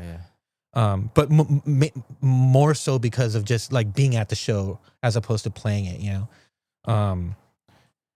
The other one that I put on here was the Heart of LA Hip Hop Festival that I went to in March. Man, that was just, Glady. that was fucking awesome, dude. Like I want us to go to I'm busy. when they do the next one, you know, because man, it's so cool to see like all of hip hop culture across the spectrum of things that make it hip hop culture in one place all day, you know, and in being able to just engage with it while you're there, it was just so awesome, you know. And I hadn't been to one like that in so long, dude. Like the last big like hip hop festival I remember going to is like Pay Dues and like Rock the Bells 3, dude. Like, you know, like, and that's a long time ago. And it wasn't like this, like, not that I can remember. This one was a little cooler, like a little more underground, and I liked that. And the fact that it was like the heart of LA, and it was very a big emphasis on LA underground hip hop culture, which is like so much more of a personal thing for like us being from the area, like relatively close to the area. It's just, you know, it was a good time, man. And I went with like my brother and my cousins, you know, and it was like a like boys trip or like dad's day out kind of thing, you know. So it was a cool like overall kind of experience, you know. Running into Tooch there was fucking cool, you know. Chopping it up with him, introducing him to like my family. So that was fun, you know. Yeah, and the other thing I would be able to put on here is doing the Taste of Misery, you know. Just having somebody reach out to me like that out of the blue, you know, and then being in a position where they valued, I looked at it as like they valued, they like my vocals, like obviously, right? But they value like what we do as a part of, i.e. hardcore, you know? Yeah. And being in a position to where you can connect in that way, and it's different flavors of hardcore, but both from the IE. And it goes to show, like, you know, we're cut from the same cloth, you know, and I don't know, that was just fun, dude. Like getting to know the people through that stuff, you know, and you know, kind of exposing ourselves to like people who are like more of their crowd and that style of hardcore, and then having them kind of look at it as like, oh, it's not weird to like something other than breakdowns, and you know, like you can like there's other ways to hear heavy, crazy music, you know.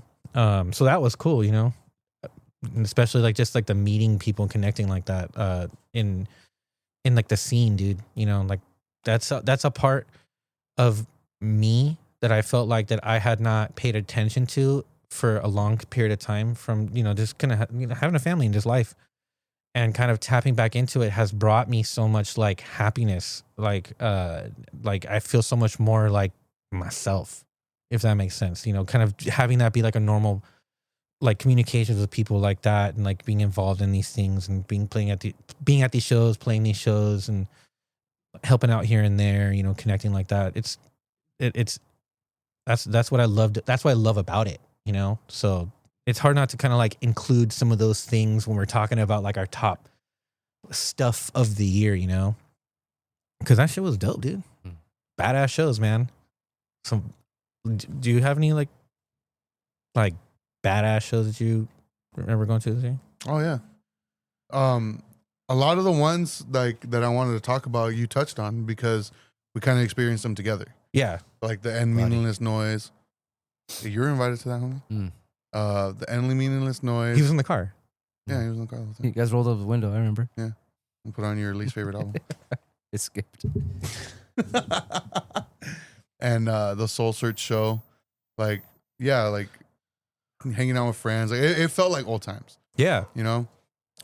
But in hearing you right now talking about like how much this stuff like meant to you, the one thing that popped into my head like was going to Anna's daughter's tournaments, like her marching band tournaments, because that's like a very like family thing, you know. Mm-hmm. And like to be able to be a part of that with them, and like to even like have her daughter be like, oh, like is Fidel coming? Like for her to ask me to go, like that felt good, you know. Like I was like, they want to include me in that shit. So like that's definitely like a big highlight for me, because like even I remember even like the first time that I went and seeing how excited she was to like, of course, like her family is there, but like to even see like me and like wave at me and see like the happiness in her face, like I was like, oh shit, like it means something, you know? Yeah, dude. So like that definitely is like one of my favorite things from this year. But what I was gonna talk about initially was seeing Were in Hollywood earlier this year at Slide Away Fest, because I had seen the band like once or twice before, like a long time ago, years ago, but this time it was different. Like the only way I could the only other show I can compare it to was the first time seeing Bastard Noise. Were you just hypnotized. Just hypnotized. That's what it felt like being there. With just being mesmerized by this band, and the music is just so like loud and atmospheric, and it just felt so like beautiful. And then because they had like scenes from Eyes Wide Shut projected on the wall behind them, Oh, that's cool. because like that's like their whole like aesthetic, you know. Okay. And just that whole experience, dude. Like Nikki flying out from Texas for the show, and like being there with Jacob and Lihia also, like that whole experience was fucking amazing, dude. Like to the point where they announced next year already, and like I immediately bought tickets. Hell yeah. So, Bloody. but like specifically seeing, you want to go? Nah. But specifically seeing Were, because like that's a band that it can be divisive for some people, just because they were like kind of canceled. They were kind of canceled. Boo yourself, dude. Boo. That's an unintentional pun. Yeah. But yeah, like they were kind of canceled. So there are still people who are just like, what the fuck? Like you listen to that band? And I'm just like, they're good, you know? Like I don't know. It's just the music is really good to me. They're fucking amazing live, and it was just it was mesmerizing. The show was mesmerizing. Man, I love when bands do that. Yeah. That's how I felt when I saw Trap Them for the first time. Dude. I mean, that's one of many. Like the first time I saw Bastard Noise as well. Yeah. That shit blew my mind. I was like, damn, they really be doing that shit. Yeah. yeah, for real. That's not some programmed, like, you know, like just microphone to some bullshit. Like they're really fucking doing that stuff. It's amazing. Even the first time I saw the Locust. I was about to say that too. Like, because like I've always been like a Locust hater. yeah, I Like know. always. And like I even remember like the first time seeing it was with Bastard Noise in San Diego. And I remember being like, okay, I gotta drive back. I'm the one that has to drive back. So I'm gonna go nap in the car while the Locust is playing, because like I don't give a shit. Mhm. But I was like, you know what? Like this is probably gonna be my only chance to see this band. I should see at least one or two songs. I stayed for the whole set because they fucking blew me away. It was mesmerizing. I was like, holy shit. Yeah. Like I get it.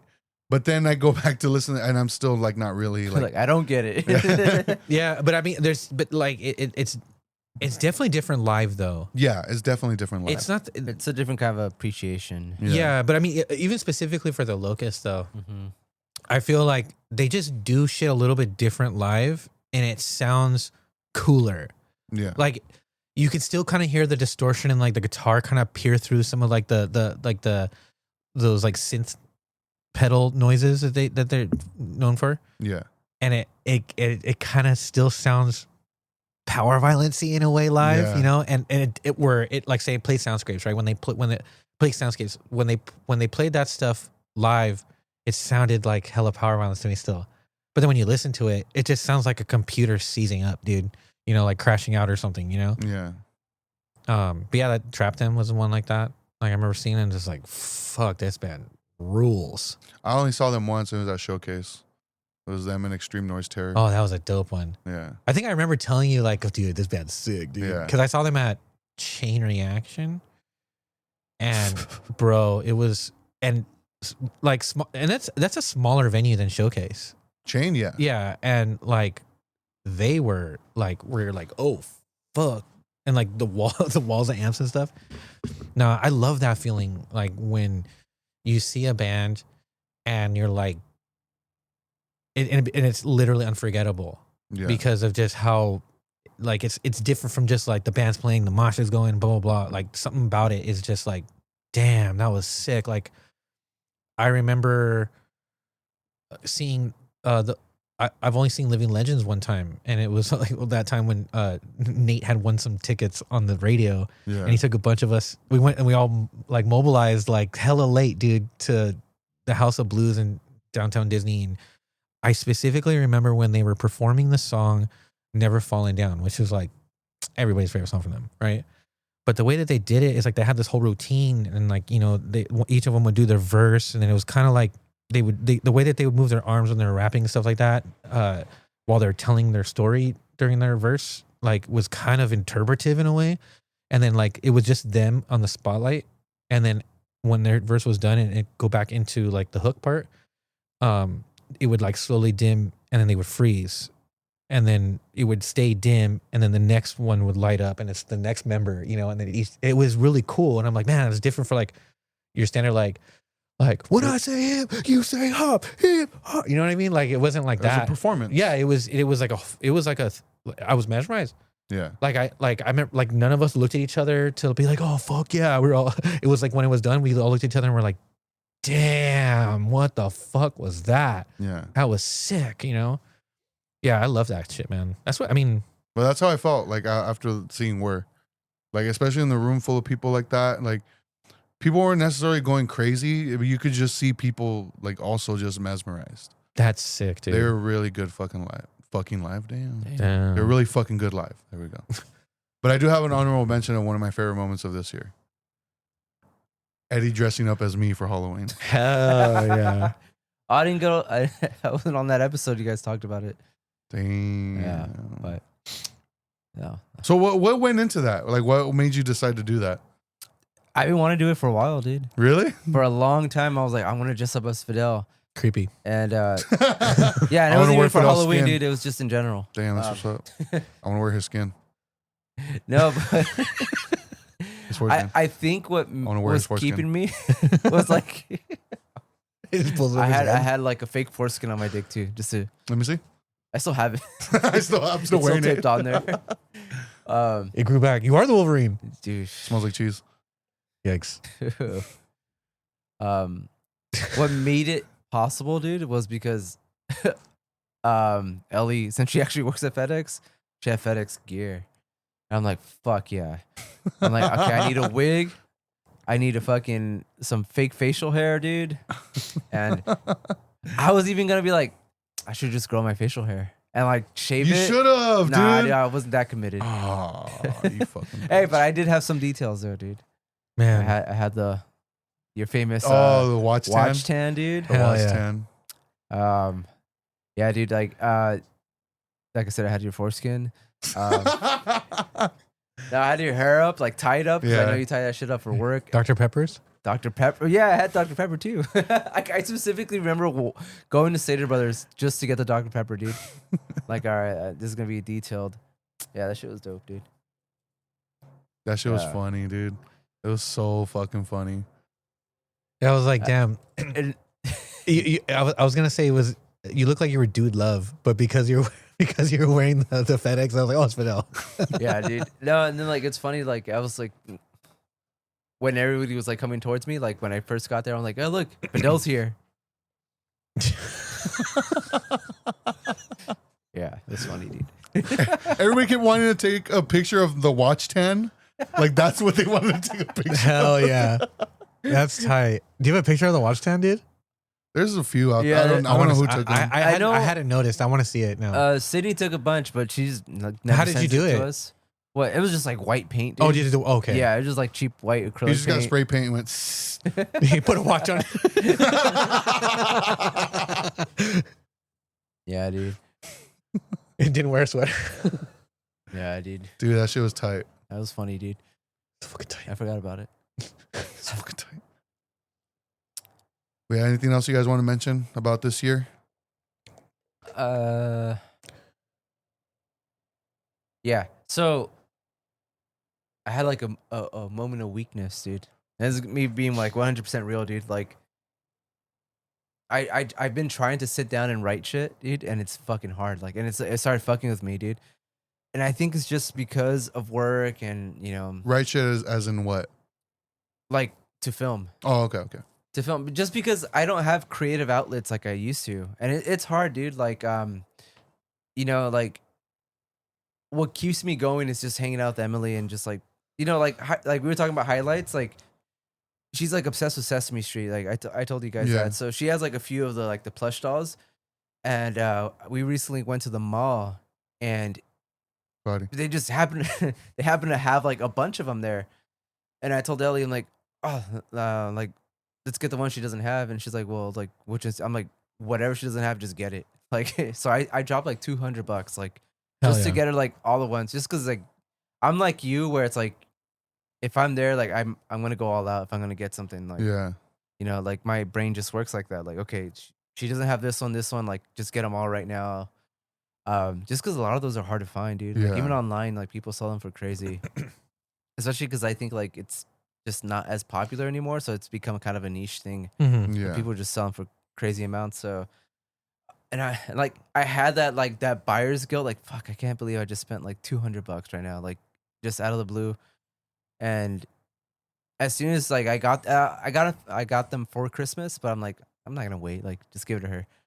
And dude, like seeing her, like the way she like hugs all of them, dude. She has like fucking 20 plushies and she just squeezes them all. Like I was like, oh, that was so fucking worth it, dude. Yeah, dude. Like Hell just yeah. seeing that, like I was like, this is hell yeah.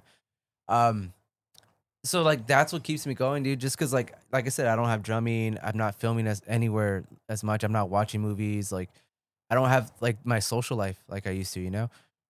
Like the same reason, like I didn't go to a lot of the shows just because you know of Emily. Like she's still too young to like just be like ditching her and just going off, you know. So like it got to the point where like my brain, it has no creative juice in it. So it's been so fucking hard like to like we didn't film a Halloween one, and like we're talking about filming like a Christmas thing, but Yeah. like I really wanted to film like a skit, and I'm just sitting there thinking, and it's been so hard, and it just like it got to me, dude, like to the point where like I was like, fuck, I don't even want my fucking camera anymore. Like I've just been so hard on myself, you know, and like I'm just like I made it a thing, like okay, next year I'm gonna shoot one thing per month. Like I don't care what it is, it's gonna be like something, if whether it's fucking 20 seconds or 20 minutes, you know. So like starting January, dude, like that's gonna be my New Year's resolution. Something each month, one little project. I like that. I like that. And yeah, just to keep me on my tippy toes, like, you know, just because like even if I had to force myself, which I kind of do, because like when you were talking about how like you know, you went a few years, you kind of out of the spotlight with like That's the thing. music and stuff. I feel you. Yeah. Right now. So, because I remember there was a time too where it was back like when you lived at that house in, I think it was Mobile, right? Yeah. And I remember it was me, Fidel, you, maybe Birdie was there or something, but we were like hanging out talking, and like I think you had asked, or you were talking to us about like Paravans, and you guys were like you were telling us like, oh, you know, like what new bands are out there, and like, and I thought it was weird. I'm like why is he asking us? Like, you know, like it's Jose, like you should know, you know? Yeah. And it just never occurred to me like how, you know, a family, like, you know, when you're so focused on them, you just kind of just hyper focus on them. Yeah. And to me, like now that's happening to me. So it's like, And at the same time, what I feel like people don't maybe recognize is there's two things happening. I think at the same time, because now you're also having to learn a lot about yourself, yeah, like dude. through having this child and having to raise a child, foster a child's development, and all that stuff. You're having to kind of like you like you said, it is literally like a life, like changing Yeah, dude. experience, you know, and Who you know, would've thought? yeah. So there's no like, so like you, if you're a good parent, right, Yeah. then you're gonna that's basically what happens, you know. I could be a bad parent, dude. Because if you're, I mean, if a bad parent would just be like continuing as normal and expecting somebody else Yeah, to take if your care life of doesn't your child change, for you. That'd be weird. Yeah. You know, and like I feel what you're saying, dude, because like, and at the time, like when I was going through that, no one else had kids. Like everybody else had kids after I did, you know? So like everybody's kind of experiencing this stuff for the first time within the last couple of years, you know? Mm. And like where I'm in a position now where my kid's a little bit older, right? Like it's easier for me to kind of make time for me, you know, and to work on my things and engage in my interest, because that is important, you know? Yeah. And I think that you have the right idea, because it's kind of like this mantra that I remember, like a therapist that I was seeing, he said, it's better to have brushed your teeth for 5 minutes than to have never brushed your teeth at all. Or for 5 seconds or 10 seconds or something like that. Something ridiculous that's not a proper brush, but to have not done it at all would have been worse, right? Yeah. So it's kind of like, getting yourself into the habit and the conditioning of just doing it. That's probably how those creative juices are gonna start flowing. Yeah, dude. By actually just getting in there and getting your hands dirty. It's gonna be gross. It's gonna be shitty. It's gonna be annoying. But like you have to commit to it, It's like starting a band, right? Your first show's not gonna be like everyone's gonna be fucking stage diving and singing along, pointing their fingers. It's gonna be like 2 people there. And you just gotta keep playing for 2 people until and then you catch your rhythm and then that confidence kicks in and stuff, and I don't know. I mean, you got everything you need, bro. Yeah. And that's the same, like I got you guys, so I'm busy. definitely not gonna include you guys, so Thanks, home. yeah, so like that's gonna be like, I guess my segue was to like ask you guys if you guys have New Year's resolutions, because that was gonna be my New Year's resolution, to just try to film more, and like just because like I still feel like I'm not gonna be able to drum like if I really wanted to, like I could rent a spot out and do that, but it's also like that's gonna cost money, and that's gonna take away like 2-3 hours, like, and right now Ellie's working nights, so like I'm pretty much putting Emily to bed every day, so it's really hard, dude, to like I get home and I have like an hour to like wash my ass and eat, and then I have to put her to bed, so it's like I never have that moment, like that cigarette break, where I'm just like brainstorming shit, Yeah. I don't get that, so Smoke weed, dude. I'm telling you. I don't have time, dude. Smoke weed. I just raw dog life, dude. Dude, every time I smoke weed, I'm just like, I have to start writing shit down, I Just like, do drugs, dude. Okay. yeah, unhealthy coping mechanisms, dude. No, dude, like I Weed's feel like not bad though. Dude, just drink soda, dude. no, I feel like my brain was like overflowing with shit all the time. It's just because I'm just exhausted right now. So that's why I'm saying, like, once Emily starts becoming more independent, it'll be a lot easier. And right now it's just like, she's still not walking. So, Yeah. fucking, it's just a whole thing. Try to get a lazy ass up. That's what I'm saying, dude. Oh, dude. My New Year's resolution: be a bad dad. No, so yeah, that was gonna be like Emily gets a job. she's taking a job application for Christmas. That's what's up. So yeah, do you guys have any resolutions? Yeah, I do. That's tight. What about you, Jose? Something like that. Something like that. Yeah. I was probably gonna go back to school. I was probably gonna try college. Fucking nerd. Yeah, dude. I mean, I'm just trying to like maybe like level up, in some way. Shit's expensive, dude. You know what I mean? Yeah. And I don't want to be the guy that like has this potential to have done something like academically with myself to put myself in a position that I know I'm capable of being at, and like not be, because I feel like the reason why I didn't go to college is, one, like my mom, she respects like my individuality and my space growing up and stuff. Like it was never pushed on me. And like, I mean, you guys saw who I was and what I looked like, what I was into in high school, and like, how much like I wasn't there a lot of the time. Like, so teachers and counselors didn't look at that as like, oh, that's the target, that's a target student to try and get them to be where I feel that they're capable of being, right? I didn't have any of that, So like the idea of going to college is like, I don't want to fucking go to that shit. High school was whack, and I just never went. I just went straight into like working, and I feel like it's kind of like, nah, I don't want to have like that, victim mentality type, in a way, if you will, and just, see what that does for me. I know that Alexis, she gets like financial aid, so I know that there's opportunities out there for me to not feel intimidated by how much something like that would cost and how much time it would take me, because my brain wants instant gratification. Like, I need to have this done now. What's the shortest time I can do this? Like, like I don't want to spend 6 years doing school for like, like it just seems like so long and like so intimidating, So I guess like it's to try and challenge myself with getting over all of those like objections that I have for that, and just maybe trying that out. You know, it's something different. You know, and who knows, maybe it's something that I get it done quickly, and it can open up opportunities for me in my career. You know,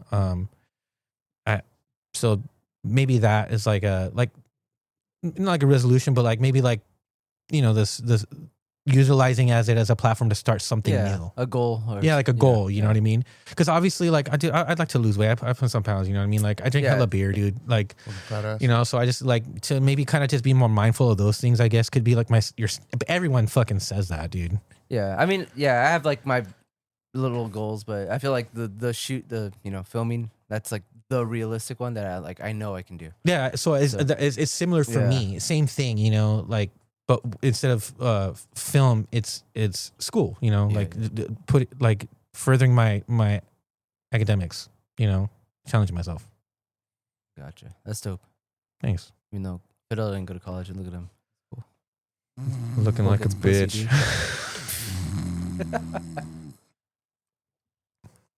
Motherfucker needs a poke flute right now.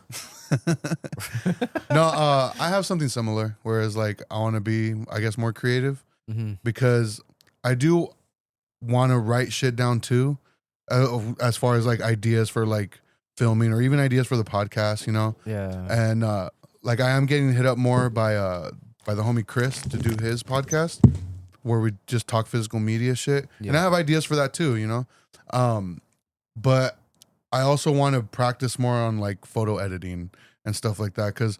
Dude, I fucking love doing the images, like for the podcast. Sometimes I do get lazy with it. I'm just like, whatever, I'll just throw something together. But there are times where like I have these ideas for the images and I don't have the capabilities or like the know-how to execute it. So like I want to like definitely practice more of that, you know? That's the crazy thing, dude. Because I was thinking about that too. Like,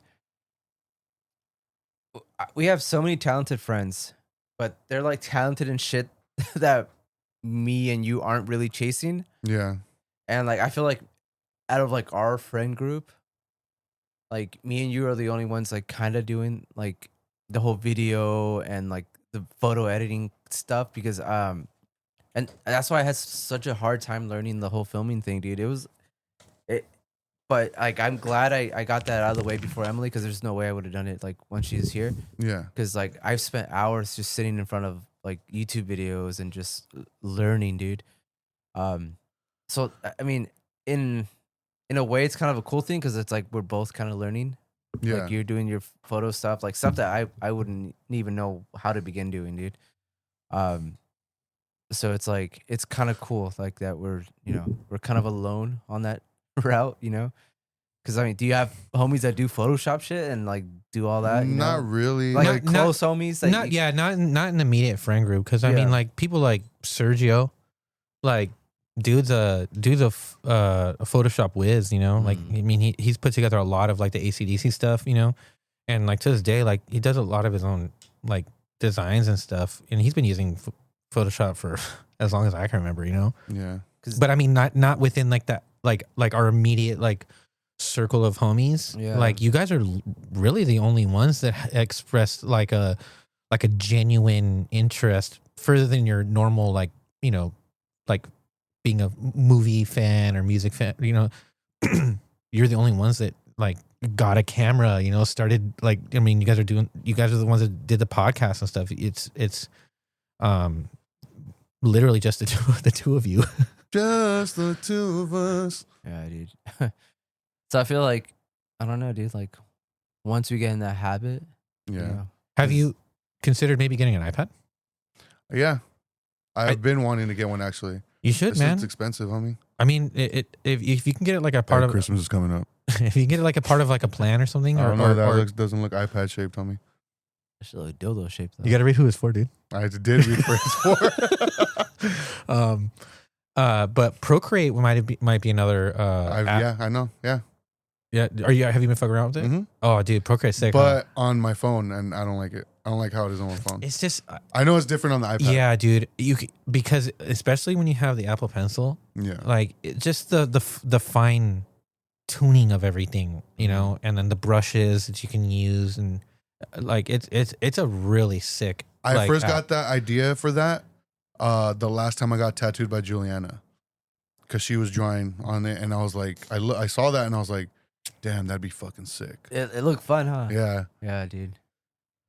Because I remember when she was doing the Snoopy on my leg, I was looking at her draw, and I'm like, that shit looks tight, dude. yeah. Like, That's what Bobby uses. yeah. Yeah, I would bet that that's probably like what Gabe uses. Like a lot of people, it's like not uncommon for people to utilize that. It's like a pretty standard Yeah. go to now, kind of yeah. for something like that. And it's cool because it does like, you know, you can do time lapse stuff too. So like if you wanted to like, I know that my brother's done it a lot with his graffiti stuff. Like he'll do like a big ass bomb, and then he'll just send me like the time lapse of it. So you get to see the whole Yeah, like construction of it. and like how he does it. And you know, it's hella fast, but it's cool. You know, it's very robust for like being something super affordable.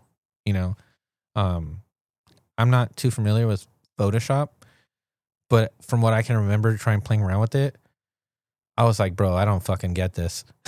And then Procreate's so much simpler to me. Yeah, Photoshop is more like, it's just like the basic. Because I remember using Photoshop when I was a freshman at Norte Vista, when I was taking my graphic design class. And then we use like Illustrator and shit like that. Like Illustrator's sick too, but that's hard as have you fuck. Yeah. have you messed with Lightroom at all? No, because I don't even use any of those anymore. I use this. I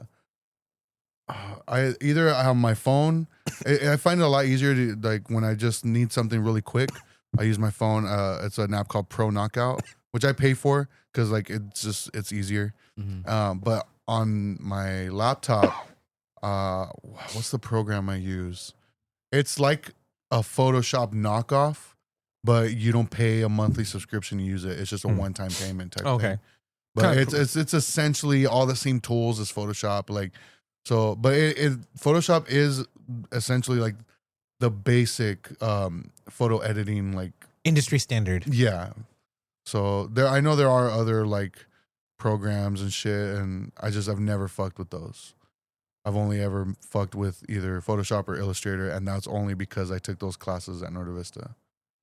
That's tight. I didn't know you took those classes. I mean, it makes a lot of sense because I think you're really good and really creative with the stuff that you come out with what you're working with. You know, I try. I honestly think that like if you had an iPad and you really got down like Procreate or something like that, No, like, I know. or any of those apps, like bro, like it would just be so much like it'd be elevated to the next level, dude. Because yeah, like I said, I ended up getting Procreate on my phone, and I was messing with it, but I was just like, oh, it's too small. It's way too small. I feel you. Yeah. I feel you. I feel the exact same way. Yeah. Yeah, dude. I tried it on my So phone. if anybody wants to give me an iPad, I'm open to that. Hit my line. Betamax GoFundMe. Fidel Medina GoFundMe. I'm at Nah Fuck All That on Venmo, Cash App, OnlyFans. OnlyFans, Patreon, YouTube, Pornhub.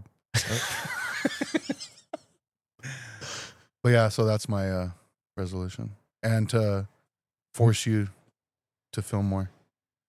Once a month, baby. But I've been doing that for a while, so I don't necessarily force you. I'm just like, hey, start filming, and then you're like, okay, and I'm like, all right.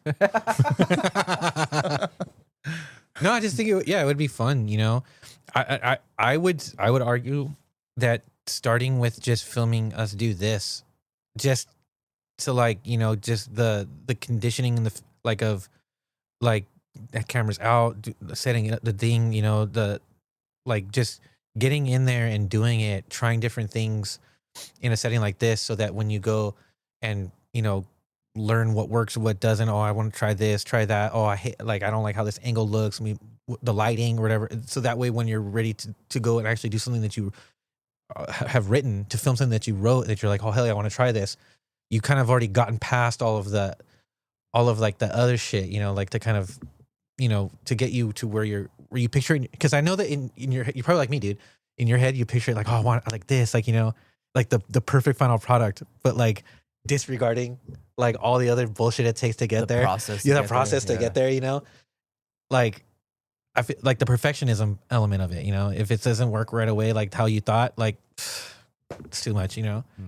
But yeah, I would say starting with just filming us have these conversations and switching it up to be like in a video format maybe could just be helpful to just keep those juices flowing. I have that momentum of that creative juices flowing, you know? Man, so I'm gonna start wearing pants.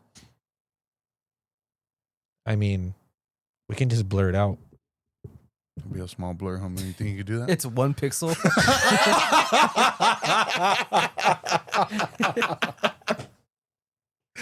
One pixel in a bush of black hair. Oh gosh. Looks like I'm wearing a Brillo pad. You're not? So any last statements on 2025? Does anybody who maybe like listening, right, have like a favorite episode, favorite moment, you know, podcast related, I guess, you know, or wants to even tap in with some of their favorite shows, some of their like top movies of the year and whatnot, like, you know, you utilize the same criteria that I use for mine, you know, feel free, you know, tap in, you know. That'd be the only thing I would say. And, you know, Hit our line. Hit our line, you know. And Hit our line. I do have that Betamax phone now. I never got a reply, dude. It's not on right now. It's like the power's off on it. But I was gonna say, like, maybe I should utilize that more. I don't know about giving the number out. People leave voicemails and shit, you know? But I'll probably get like an app on it so we could use it like for that, for voicemails. Maybe play them on the show. That'd be pretty cool. Do you guys have any like maybe cool ideas for like episodes that maybe we can do next year? Circle jerk.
See everybody next time.